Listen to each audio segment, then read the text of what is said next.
जो बिजनेस वाले हैं तो उनके साथ ही मैं 2 चैप्टर्स में शेयर कर चुका हूँ, जिसमें हम स्ट्रेटेजिक मैनेजमेंट के हवाले से हैं। ठीक है, this was the course of line of the strategic management. ठीक है, जिसमें हमने ये फर्स्ट यूनिट और सेकंड यूनिट जो था ये हम डिस्कस कर चुके हैं। ठीक है ना, और इसके हवाले से उसकी डिटेल आपके पास ये शेयर हो चुका है। सर मिड टर्म में कितने यूनिट्स हैं? ये ही 2 यूनिट मैंने आपको इंक्लूड किए हैं आपके मिड कोर्स में।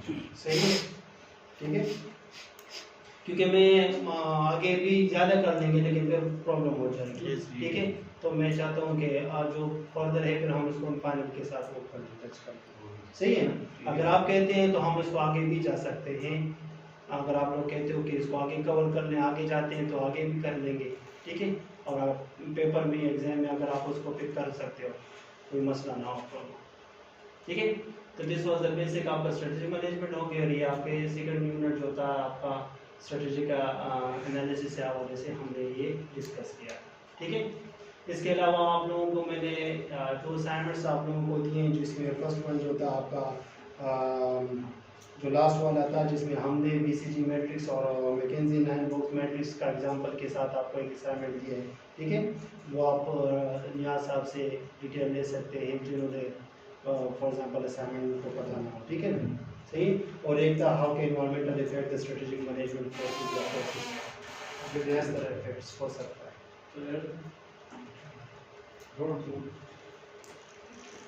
ठीक है,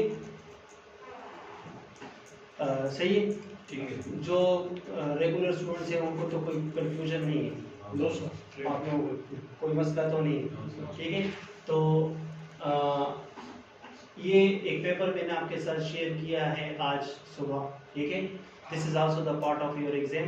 ठीक है, on the basis of the previous lecture जो वी हैव डन, जो आप लोगों ने डन किए। सही है ना, तो उसी के उसी से रिलेवेंट एक पेपर है, रिसर्च पेपर है, एक्स कैटेगरी का पेपर है, adaptive strategies of the external environmental factor in digital entrepreneurship in the strategic management perspective।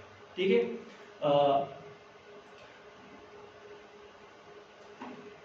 इस पेपर में जो आप लोगों ने ऑलरेडी एक असाइनमेंट भी किया है। ठीक है, और हमने कुछ एनवायरमेंटल फोर्सेस को डिस्कस किया था, जिसमें इंटरनल फोर्सेस और एक्सटर्नल फोर्सेस के हवाले से वही बेसिक कंसेप्ट यहाँ पर एक रिसर्च पेपर में उसको रिसर्च में शो किया गया कि वो कौन सी स्ट्रेटजीज हैं जो एक्सटर्नल एनवायरमेंटल जो आपकी डिजिटल एंटरप्रेन्योरशिप बिजनेस को इफेक्ट करती है। ठीक है ना, स्ट्रेटेजिक मैनेजमेंट पर्सपेक्टिव से। सही, इसको सिर्फ ब्रीफली में यहाँ पर हम डिस्कस करते हैं कि इसमें इस पेपर में ये आप लोगों का एक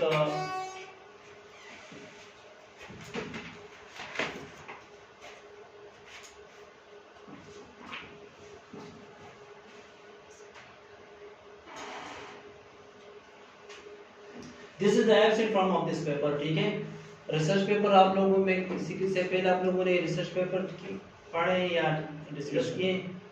बहुत स्टूडेंट्स बिजनेस वाले ने तो किए होंगे, नॉन बिजनेस वाले से भी कह यस आप लोगों ने। ठीक है, तो इसी पेपर ये आप यहाँ पर एब्सेंट है समरी ऑफ दिस पेपर के this paper the rapid development of information technology. ठीक है, यानी कि इस पेपर में जो इंफॉर्मेशन कंप्यूटर एंड टेक्नोलॉजी का जो डेवलपमेंट है या इम्प्रूवमेंट है, उसका इम्पैक्ट देखा गया है as environmentally from the as a strategic management perspective. ठीक है, बिजनेस के लिए जब हम बिजनेस विजन या मिशन को जब हम डिफाइन करते हैं, ठीक है, तो लाजमन हमने बात की थी कि जो एक्सटर्नल फोर्सेस होती हैं, एक्सटर्नल एनवायरमेंटल फोर्सेस होती हैं, उसमें एक्सटर्नल जो फोर्सेस होती हैं वो बिजनेस के लिए अपॉर्चुनिटीज और थ्रेट्स होती हैं। ठीक है, कि जिसकी बेस पे बिजनेस अपना विजन या मिशन को क्या करते हैं, डिफाइन करते हैं। सही है, तो उस थ्रेट्स में बिजनेस के लिए टेक्नोलॉजिकल इम्प्रूवमेंट जो होती है वो भी एक थ्रेट होता है कि जितनी टेक्नोलॉजी वर्क के साथ साथ डेवलप होती है तो उतना ही बिजनेस जो होता है उसकी कंपटीशन या कम्पिटिटिव लेवल जो होता है वो हाई हो जाता है। ठीक है ना, यानी कि कम्पिटिटिव फोर्स जो होता है वो उस पर ऑर्गेनाइजेशन पर इंक्रीज हो जाता है। ठीक है ना, उसका इफेक्ट ज्यादा हो जाता है। ठीक है, अगर फॉर एग्जांपल एक बिजनेस है, ठीक है ना, जिस तरह हम इलेक्ट्रॉनिक्स की बात करते हैं, इलेक्ट्रॉनिक प्रोडक्ट की बात करते हैं, मोबाइल की बात करते हैं, ठीक है ना, तो वो के साथ आप देखते हैं कि उसमें टेक्नोलॉजिकल इंप्रूवमेंट या एडवांसमेंट आती रहती है, ठीक है। अगर एक कंपनी जो होती है compare to the other company, other mobile company जो होती है वो टेक्नोलॉजी को अडॉप्ट नहीं करती according to the market competitive force, सही है, तो ऑटोमेटिकली फिर वो उसका इफेक्ट जो होगा वो क्या होगा, प्रॉफिट की बजाय लॉस में चला जाएगा, ठीक है, या मार्केट शेयर जो होते हैं वो डिक्रीज होना शुरू हो जाएंगे, ठीक है, या जो होती है कंपनी की जो कंपटीटिव एडवांटेज की बजाय कंपटीटिव डिसएडवांटेज में ऑटोमेटिकली कंपनी जो होती है वो मूव करना शुरू हो जाती है, ठीक है ना। या अगर हम बात करते हैं जब बिजनेस होता है तो ऑटोमेटिकली फिर वो डिक्लाइन स्टेज में चला जाता है, सही है। तो उस हवाले से ये यहाँ पर डिस्कस कर रहे हैं, ठीक है, कि the rapid development of the information technology and digitalization has form a specification जिसमें इन द इकोनॉमिक फील्ड, ठीक है ना, in the form of the digital creative economy, digital creative economy, सही है, जिसमें इकोनॉमिक जो क्लस्टर्स होते हैं generally refer to the entrepreneurship development through the use of the internet and digital advancement, समझ आ रही है, ठीक है, कि जो एंटरप्रेन्योरशिप डेवलपमेंट होती है इंटरनेट और डिजिटल एडवांसमेंट के जरिए वो किस तरह अपनी डिजिटल इकोनॉमी को क्रिएटिव बनाती है, सही है ना, to create and avail the opportunity with excellence the value of the service and product, समझ आ रही है। In strategic management, the development of the technology that is widely adopted in the company policy and improving service and productivity, ठीक है, in the external elements. In addition to have extraordinary impact on the consumption pattern, ठीक है, ये क्या show है यहाँ पे, distribution and production. Information technology is now able to become a fundamental instrument, right? As the essence of the creative value for the product and service, ठीक है ना, समझ आ रही है। पॉइंट यहाँ पर क्या कह रहे हैं कि पॉइंट यहाँ पर आपकी इंफॉर्मेशन टेक्नोलॉजी के यूज की बात हो रही है, उसका इफेक्ट आपके प्रोडक्ट सर्विस पर क्या हो सकता है, ठीक है ना, उसके बारे में। This lead to the paradigm shift in the strategic management perspective from the perception of technological externalities to the internalities in the value creation, ठीक है, ठीक है, इन डिसीजन मेकिंग। सो ये जो स्टडी की गई है बेसिकली एक्सटर्नल एनवायरनमेंट की बात की बेस पे की गई है कि जो टेक्नोलॉजी एक्सटर्नल एनवायरनमेंट में जो टेक्नोलॉजिकल फैक्टर होता है या वेरिएबल होता है, ठीक है, उसका इम्पैक्ट जो होता है बिजनेस की प्रोडक्ट और सर्विस पर अगर हम डिजिटल करते हैं तो वो क्या पड़ सकता है, ठीक है। तो उस हवाले से यहाँ पर जो है इसमें नीचे जो है आपको इसमें बहुत सी चीज़ें आपको कंपाइल फॉर्म में मिलेंगी जो आप लोगों ने अभी तक स्टडी किया है। स्ट्रेटेजिक मैनेजमेंट जो बेसिक कंसेप्ट के साथ साथ स्ट्रेटेजिक मैनेजमेंट का प्रोसेस, ठीक है, स्ट्रेटेजिक मैनेजमेंट में जो हम मॉडल यूज़ करते हैं, ठीक है, इसमें एक मॉडल को यूज़ किया गया होगा।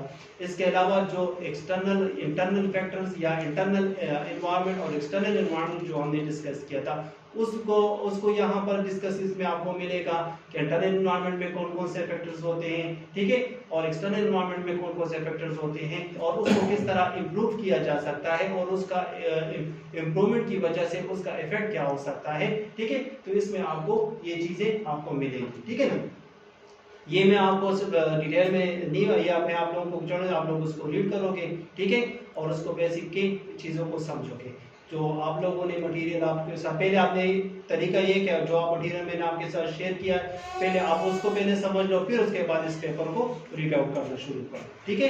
जो स्टूडेंट जो है रेगुलर दिए थे उनके लिए, ठीक है ना, जो रेगुलर है वो डायरेक्ट इसको आप लोग रीड आउट करो, इसको आप लोग इजी समझ जाओगे, ठीक है, ठीक है। तो यहाँ पर स्ट्रेटेजिक मैनेजमेंट देखें कि analysis of the external environmental effect, ठीक है ना। तो यहाँ पर ये देखें कि स्ट्रेटेजिक मैनेजमेंट आपको एक बेसिक कंसेप्ट भी डिफाइन करता है कि strategic management a series of the strategic decisions, ठीक है, मेकिंग प्रोसेस नेमली डिसीजन जिसमें और लॉन्ग टर्म कॉम्प्रिहेंसिव और प्रायोरिटीज, ठीक है ना। आपको बेसिक स्ट्रेटेजिक मैनेजमेंट का कंसेप्ट भी प्रैक्टिकली डिफाइन किया गया, ठीक है।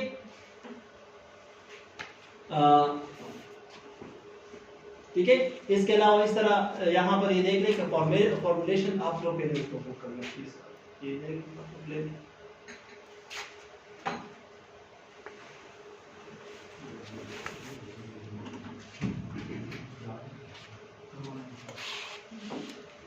तो इस तरह हमने जो वी डिस्कस अर्लियर के स्ट्रेटेजिक मैनेजमेंट जब हम फॉर्मुलेशन करते हैं तो strategic formulation of the strategic management जो होता है क्या होता है is the analysis of the external and industrial field as first step is the process of formulating strategic decision. ठीक है, ये फर्स्ट स्टेप होता है आपकी स्ट्रेटेजिक प्रोसेस में।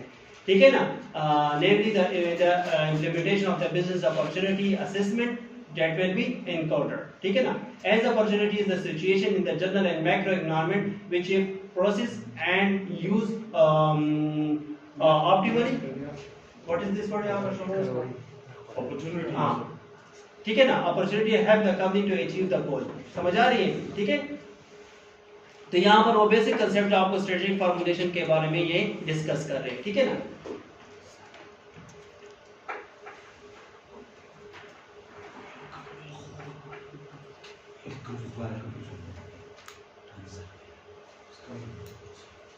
इसके अलावा देख लें यहाँ पर फिर आपको यहाँ पर इस पैराग्राफ में आपको एनवायरमेंटल फैक्टर्स डिफाइन किए कि कौन कौन से एनवायरमेंटल एक्सटर्नल फैक्टर हो सकते हैं, इंटरनल फैक्टर हो सकते हैं।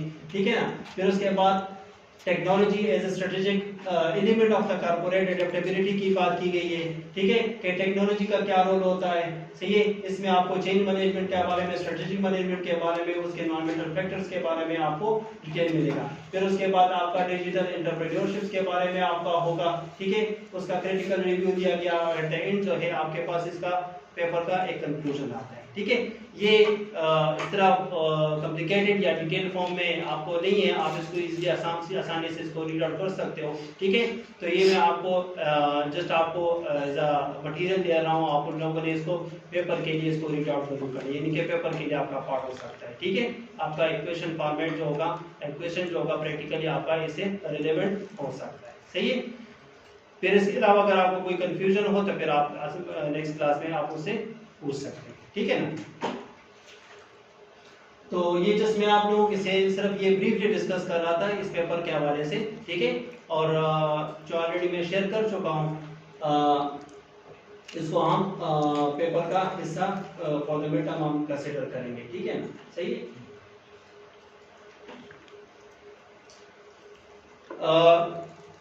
नेक्स्ट क्लास में हम इस तरह करेंगे कि हम नेक्स्ट क्लास में क्विज कंडक्ट करते हैं। ठीक है, और क्विज आप लोगों का दो पोर्शन पे होगा। ठीक है, एक आपका जो बेसिक मैनेजमेंट है उसका होगा। ठीक है, और आपका स्ट्रेटेजिक मैनेजमेंट जो आप लोगों ने 2 यूनिट पढ़े, उसमें आपको ये 2 असाइनमेंट जो आप लोगों ने मैंने आपको दिए, दोनों असाइनमेंट भी इंक्लूड होंगे। सही है, तो इस तरह समझ लें कि आप लोगों का बिफोर मिड आपका एक प्रैक्टिस पेपर है या प्रैक्टिस एग्जाम है। सही है, एग्जाम लेंगे। ठीक है ना, फुल आपका स्टार्ट मतलब 2 घंटे का पेपर आपको होगा या 1.5 घंटे का। ठीक है, उसके मुताबिक आप लोगों ने हम क्विज लेंगे। सही है, और वो क्विज आपका जो भी होती है उसकी ज़रूरत होती है। ठीक है, इसके अलावा आज हम डिस्कस करते हैं इसी जो इससे पहले हमने पढ़ा। अगर आप लोगों को उसमें प्रीवियस टॉपिक्स में कोई मसला हो तो आप पूछ सकते हैं, कोई कंफ्यूजन हो। ठीक है, सब्जेक्ट के हवाले से, किसी टॉपिक के हवाले से।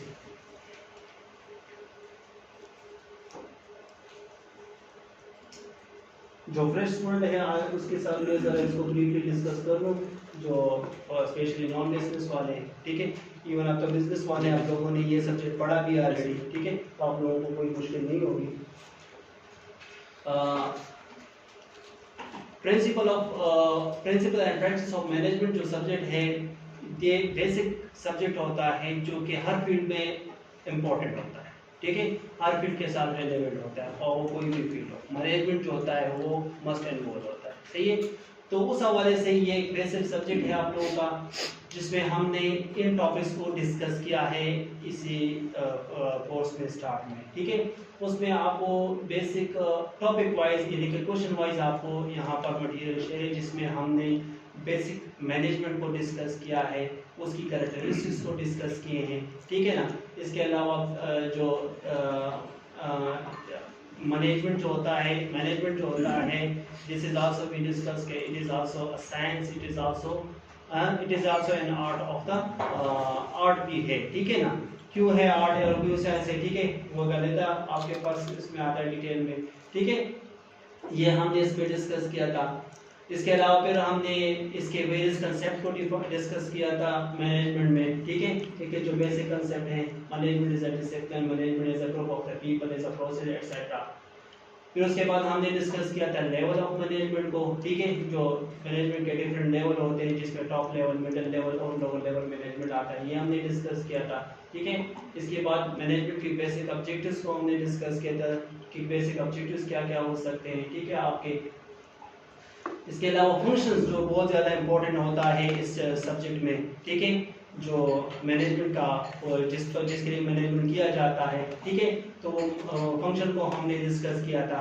This are the planning, organizing, staffing, directing and controlling, these are the basic 5 function of the management, ठीक है, कि जिसके लिए मैनेजमेंट किया जाता है, जिसकी बेस पे ये डिपेंड करता है, ठीक है। तो इसको हमने डिटेल में डिस्कस किया था, कंट्रोलिंग। फिर उसके बाद quality of successful manager discuss हुआ था कि क्या हो सकते हैं क्वालिटी सक्सेसफुल मैनेजर्स की, ठीक है। इसके अलावा डिसीजंस रोल्स को हमने डिस्कस किया था, ठीक है। What are the responsibility of the managers and discuss the importance of the management, ठीक है ना, द मैनेजर की क्या क्या रिस्पांसिबिलिटीज हो सकती है, ठीक है, ये डिस्कस हुआ था। फिर अच्छा ये 14 principle, this is also one of the important topic in management. 14 principles है हैंड फ्यूल्स की, ठीक है, जो बहुत ज़्यादा इंपॉर्टेंट होती है इस सब्जेक्ट को समझने के लिए। ये 14 प्रिंसिपल भी बहुत ज़्यादा इंपॉर्टेंट है, ठीक है, ये हमने डिस्कस किया था, ठीक है। और ये लास्ट टॉपिक मैंने जनरली स्टूडेंट्स पर छोड़ दिया था कि आप लोगों को इसको रीड आउट करना है, ठीक है, यूनिटी ऑफ कमांड और यूनिटी ऑफ डायरेक्शन की बेसिक डिफरेंस को कि आप लोग इसको रीड आउट कर लो कि इसके दरमियान ये डिफरेंस क्या है, ठीक है। फिर उसके बाद हम साइंटिफिक मैनेजमेंट की तरफ आए थे, बेसिक मैनेजमेंट से साइंटिफिक की तरफ। साइंटिफिक मैनेजमेंट क्या होता है, ठीक है, उसके प्रिंसिपल्स हमने डिस्कस किए थे। तो यहाँ तक ये बेसिक मैनेजमेंट आप लोगों का ये मटीरियल था, ठीक है। और जो फ्रेश स्टूडेंट देखते हैं उनके लिए मैं आप लोगों के लिए इसको सिर्फ रिव्यू कर रहा था कि आप लोग इसको समझ, ठीक है। These are the topics related to your mid course, ठीक है। फाइनल कोर्स है, फिर इसके बाद फाइनल में हम देखेंगे कि क्या चीज़ हम इसको मज़ीद डिटेल में डिस्कस करेंगे। कोशिश हमारी ये होगी कि हम फर्दर जो है रिसर्च पेपर्स की तरफ आएँ ताकि आप लोगों का रिसर्च पेपर प्रैक्टिकली कंसेप्ट उस पर क्लियर हो जाए। लेकिन उससे पहले ये चीज़ें ज़रूरी थी तो इस वजह से इसको मैंने आपके साथ शेयर कर दिया, ठीक है। और ये तो आप लोगों को खैर स्ट्रेटेजिक मैनेजमेंट के हवाले से तो कोई कंफ्यूजन इसमें होपफुली कि आप लोगों के पास नहीं होगी। लास्ट क्लास में हमने स्ट्रेटेजिक एनालिसिस डिस्कस किया था, ठीक है, उसमें मुख्तलिफ मॉडल्स को हमने डिस्कस किया था।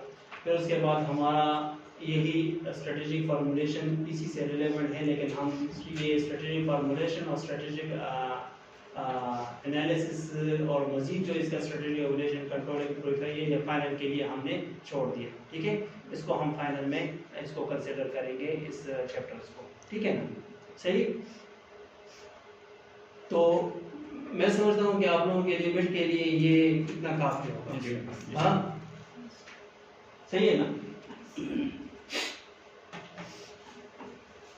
तो ये रिसर्च पेपर जो है ये आप लोगों के मिड का पार्ट है, ठीक है, इसको आप लोगों ने इग्नोर नहीं करना, सही है। आप लोगों के पेपर का एक क्वेश्चन इससे रिलेवेंट हो सकता है, ठीक है ना, सही है।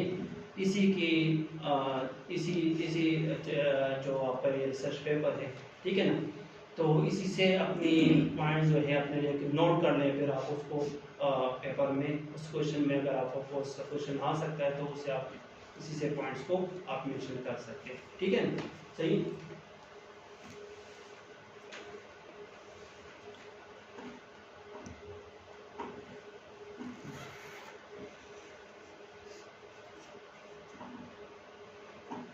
ये एक पेपर है लेकिन ये मैंने फाइनल के लिए रखा हुआ छोड़ दिया, ठीक है। This is also one of the paper related to strategy management, ठीक है, कॉर्पोरेट पोर्टफोलियो। लेकिन बेसिकली ये जो पेपर है ये रेलेवेंट है फाइनेंस स्टूडेंट के साथ, ठीक है। तो आप मुझे ये नहीं पता कि आप लोगों में फाइनेंस का कोई स्पेशलिटी स्टूडेंट है कि नहीं। अरे क्या वो भाई, अच्छा तो बस ठीक है, फिर इसको हम बाद में डिस्कस करेंगे, ठीक है।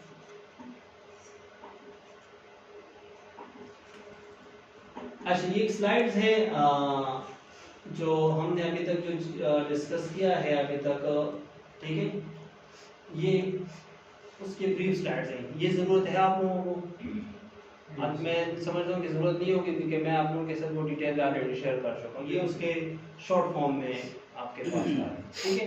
तो ये इसको आपको ज़रूरत नहीं पड़ेगी, सही। ऑलरेडी आप लोगों ने जो मटेरियल शो हो चुका है वो इसका डिटेल फॉर्म है, ठीक है ना। ये देख लें अगर आप लोगों को ये मॉडल याद हो, ठीक है।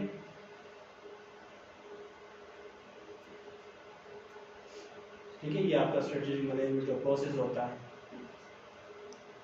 सही। तो इसकी जरूरत तो आप लोगों को नहीं पड़ेगी यहाँ साहब। सर मेरे ख्याल से अगर शेयर किया जाए तो ठीक है, सभी का सही है। मैं आप लोगों के साथ इसको भी शेयर कर दूंगा, ठीक है। जी सर। तो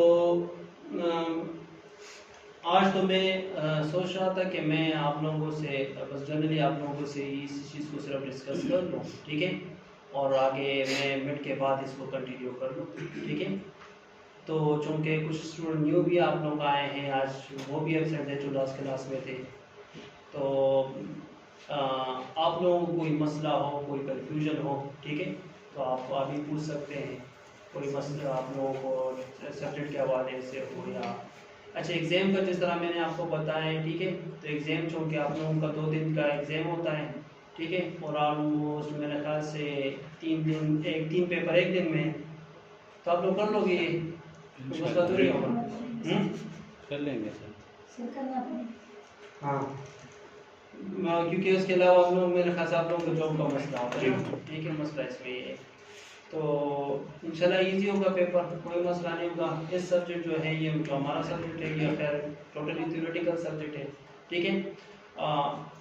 पेपर फॉर्मेट आप लोगों के साथ शेयर तो नहीं हुआ। ब्रीफ किया है कि एमसीक्यूज होंगे 10 और 3 क्वेश्चन होंगे, उनमें से 2 आपके लिखने होंगे जी, लेकिन कोई प्रॉपर फॉर्मेट नहीं है। बस उसमें वो अभी मैं इनसे फाइनल करता हूँ, ठीक है, कि आप लोगों के लिए कौन सा फॉर्मेट होना चाहिए, ठीक है। नॉर्मली बैचलर के स्टूडेंट के लिए हमने अलहदा फॉर्मेट डेवलप किया था, ठीक है। आप लोगों के लिए चूँकि ये प्रैक्टिकल होता है, आप लोगों के लिए अलहदा होगा। पेपर फॉर्मेट में मिड जो पेपर होता है आपको 30 मार्क्स का पेपर होता है, ठीक है। फाइनल पेपर जो होते हैं वो 40 मार्क्स का होगा। 30 मार्क्स आपके इंटरनल इवैल्यूएशन के होंगे, सही है।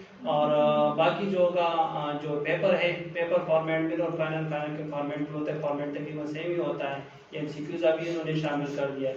अगर एमसीक्यूज हो सकते हैं तो 10 एमसीक्यूज होंगे, ठीक है, वो इजी होंगे। इसी अगर फॉर एग्जांपल मैं बनाऊंगा तो इसी मटेरियल से मैं होगा आपके लिए एमसीक्यूज बनाऊंगा, कोई मुश्किल इसमें नहीं होगी, ठीक है। जो भी इसको रीड आउट करेगा वो इजीली उसको पिक कर सकता है।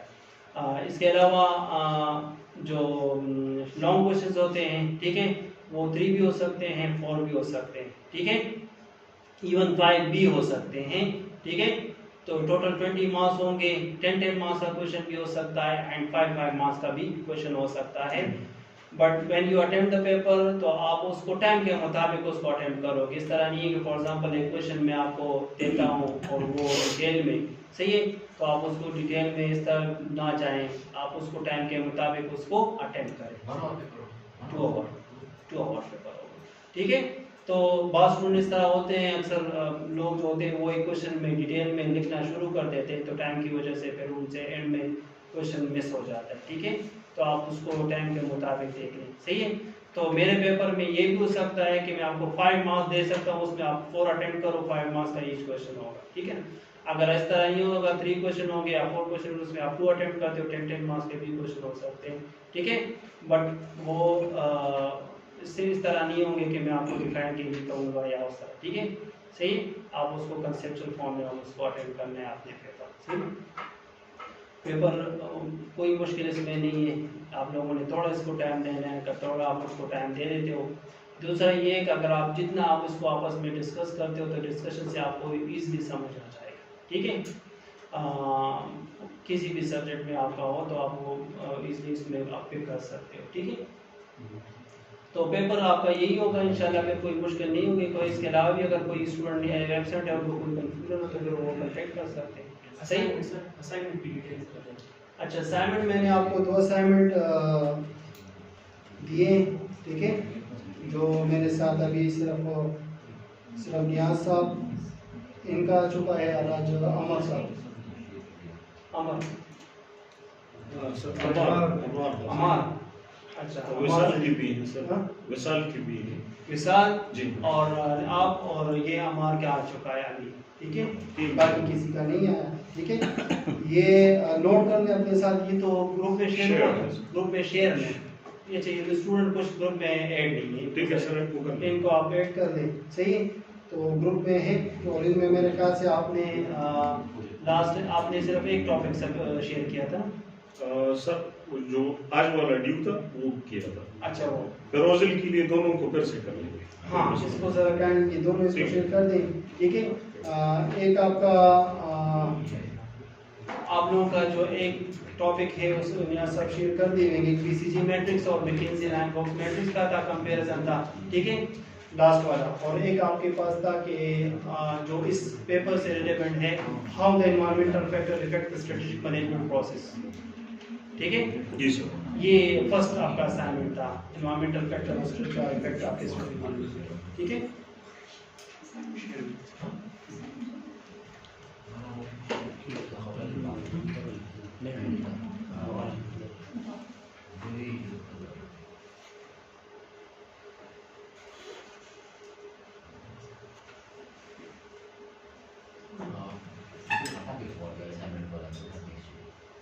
डॉक्टर साहब हम ग्रुप की शेयर कर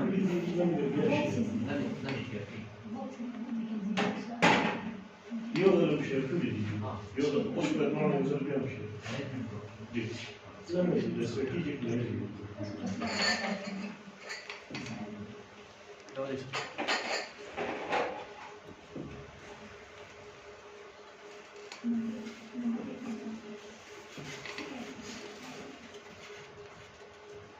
हाँ, और कोई बात हो तो आप लोग कर सकते हैं यहाँ से। सर ज़ुफ़ान बस निश्चित खैर अभी हम इसके अलावा भी आप लोग किसी भी टाइम ग्रुप में आप लोग हो ऐड हो, ठीक है, आप मैसेज कर सकते हो, कोई कंफ्यूजन हो आप मुझसे पूछ सकते हो, ठीक है, नहीं टाइम कोई मसला नहीं है, सही। सर यो अर्ज लरम ज़्यादातर मलगिरी दासी दी लेकर उस मुख्तलिफ एकेडमिक बैकग्राउंड्स में चाहे या डिस्टेंस लर्निंग मादे अपन मास्टर्स करी चाहे रेगुलर करी या पके प्रोफेशन द वजह गैप लागले नो ज़मादा गुजारिश थे सर सासू ना का फर्ज खुदा सिवशी चे मसलन मुख्तलिफ राइटिंग स्टाइल्स दी लका एपीए संग दो एमएलए संग दो हार्वर्ड संग दो शिकागो संग कदे बादे चरता सर दासी यो सेशन या दासी यो 10-15 मिनट्स समझी नो ज़माना देना था da uzun colegi da ustaz cu relevante de research methodology Yes, subject sara Yes. ce cam tau să doctor pe puse Yes. da kai no da ho ainda să da Dacă nu poți să relevante lăg da roșii să ha de ta homa să da kai material de kinista ठीक है जरूरी ना sir जो उम्दे session की दिवशी उम्दे period की दिवशी हो सिर्फ मास्टर सो नोटिस करा वो बताओ ना बताओ ठीक है। तो पहले जाता है या महफूज सर दी हो लगे दी सर दे टोलो मलगर तो जमन कोई चिता खपल the research topic right from now वखे और टिप्स और मेंटरिंग के जैसी कथा सो सर खपल इनसाइट कौन सर बाजू की शेयर को वाले या यो नगर आता कवे न मुझे बनोरा मसाले शी बिल्कुल तो यो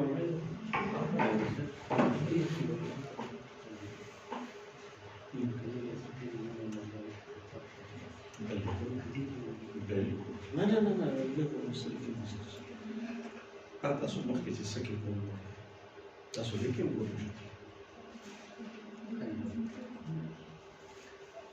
जो हमारा फील्ड है जम्मू का फील्ड है मतलब जो हमारा फील्ड है इसमें तो हम एपीए स्टाइल को फॉलो करते हैं जी सर ठीक है अमेरिकन साइकोलॉजिकल एसोसिएशन इसको कहते हैं ठीक है और इसका एक स्पेसिफिक फॉर्मेट है जिसकी बेस पे हम इसको वो करते हैं ठीक है ना इस फॉर्मेट में इन्होंने खैर मैं डिटेल में फिर बाद में जाऊंगा ठीक है इस फॉर्मेट में रिसर्च का जो बेसिक फॉर्मेट, बेसिक कंसेप्ट है या रिसर्च का जो बेसिक फॉर्मेट है वो डिफाइन किया जाता है कि आप अपने रिसर्च को स्टार्ट और एंड, ठीक है, उसको किस फॉर्मेट में आप इसको कर सकते हैं, ठीक है ना। तो उसमें फ़ॉन्ट साइज भी शामिल होता है, उसमें अब मैं आपको